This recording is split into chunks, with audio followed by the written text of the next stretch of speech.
రాష్ట్రంలో ఎంతో పవిత్రమైనటువంటి దేవాలయం మన తిరుమల తిరుపతి దేవాలయం. దాంట్లో లడ్డూల తయారీలో కల్తీ నెయ్యి కలిసింది అని చెప్పి నిట్టు కూడా నివేదికను ఇచ్చింది. దాని సందర్భంగా గుంటూరు జిల్లాలోని తెలుగుదేశం పార్టీ నాయకులు కానివ్వండి, కార్యకర్తలు కానివ్వండి, ఆ నిజం ప్రజలందరికీ తెలియాలి అనే ఉద్దేశంతో బ్యానర్లు వేయించడం జరిగింది. తిరుమల తిరుపతి దేవస్థానంలో అపచారం జరిగింది, మహాపాపం జరిగింది అని చెప్పి బ్యానర్లు వేయటం జరిగింది. అది తట్టుకోలేని వైసీపీ నాయకులు, నీచమైన రాజకీయాలు చేసే నాయకులు ఎవరైతే ఉన్నారో అంబటి రాంబాబు, ఆంబోతు రాంబాబు, తనకు అసలు ఒక ఆంబోతు పేరు పెట్టడం కూడా ఆంబోతుకు కూడా సిగ్గుచేటు. ఒక జంతువు పేరు పెడితే ఆ జంతువు కూడా బాధపడుతుంది. అలాంటి వ్యక్తి ఆ రాంబాబు. అలాంటి వ్యక్తి కార్యకర్తల్ని, తెలుగుదేశం పార్టీ కార్యకర్తలు రెచ్చగొట్టే విధంగా నేను వస్తాను, బ్యానర్లని చించేస్తాను, తగలబెట్టేస్తాను, ఎవడేం చేస్తాడో చూద్దాము అని చెప్పి రెచ్చగొట్టే విధంగా మాట్లాడి పబ్లిక్ లోకి వచ్చి ఇంకా ఆడ లేడీస్ ఉంటే కూడా వాళ్ళని కూడా రెచ్చగొట్టి ఇంత తతంగం అంతా చేశాడు. రాంబాబు అనే వ్యక్తి ఒక పరమ నీచుడు.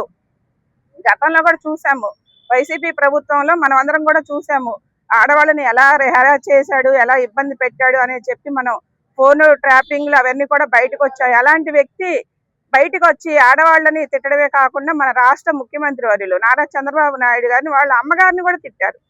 ఇలా గత ప్రభుత్వంలో, వాళ్ళ ప్రభుత్వంలో ఉన్నప్పుడు కూడా నోరు పారేసుకున్నారు. భువనేశ్వరి గారిని తిట్టారు, లోక్సభ అసెంబ్లీలో తిట్టారు. ఇలా అందరినీ కూడా తిట్టే పనిగానే వాళ్ళ రాజకీయం నడిచింది. ఈ రోజును చూసుకుంటే దేశ రాజకీయాల్లోనే నారా చంద్రబాబు నాయుడు గారు ఒక గుర్తింపు కలిగిన వ్యక్తి, ఎన్డీఏ కూటమిలో కీలకమైన వ్యక్తి. ఈ రోజును చూసుకుంటే ప్రధానమంత్రి గారికి కూడా సలహాలు ఇచ్చే ముఖ్యమంత్రుల్లో నారా చంద్రబాబు నాయుడు గారు ముఖ్యమైన వ్యక్తి. అలాంటి వ్యక్తిని పట్టుకొని దూషిస్తూ, లకారంతో నిందిస్తూ ఎన్నో అనరాని మాటలు అన్నాడు. మేము ఒకటే చెప్తున్నాము, తెలుగుదేశం కార్యకర్తలు మేము ఎవరైనా సరే, తెలుగుదేశం పార్టీ మా చంద్రబాబు నాయుడు గారి జోలికి వచ్చినా, మా తెలుగుదేశం పార్టీ కార్యకర్తల జోలికి వచ్చినా కూడా మేము సహించేది లేదు. ఎందుకంటే ఇప్పుడు కూడా మేము ఎందుకు ఇంత సహనం పడుతున్నామంటే మా నాయకుడు మాకు ఇచ్చిన విలువలు, మా నాయకుడు ఒక క్రమశిక్షణ గల నాయకుడు. మా క్రమశిక్షణనే మా అందరికీ కూడా నేర్పాడు కాబట్టి మేము ఇవాళ ఇంకా ఈ క్రమశిక్షణని పాటిస్తున్నాము. మా నాయకుడు కనుక మీరు చూసుకోండి నేనున్నాను అంటే వైసీపీ నాయకుడు ఒక్కడు కూడా ఇళ్లలోంచి బయటికి రారు, ఎక్కడ వాళ్ళని అక్కడనే తగలబెట్టడానికి కూడా సిద్ధంగా ఉన్నారు తెలుగుదేశం పార్టీ నాయకులు, కార్యకర్తలు. వైసీపీ నాయకులారా గుర్తుంచుకోండి, మీరు ఇష్టం వచ్చినట్టు ప్రేలాపనలు పేరితే మాత్రం ఇక సహించేది లేదు.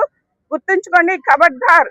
ఇది మా జగ్గయ్యపేట నియోజకవర్గంలో మన శ్రీరామ్ రాజగోపాల్ తాతయ్య గారి ఆధ్వర్యంలో ఈరోజు ఆంబోతు రాంబాబు దిష్టిబొమ్మ దహన కార్యక్రమం ఇవాళ చేయడం జరిగింది. వైసీపీ కార్యకర్తలారా ఖబర్దార్, ఇక్కడ నుంచి మీ కౌంట్ డౌన్ మొదలైంది. రోజులు లెక్క పెట్టుకోండి అందరూ కూడా.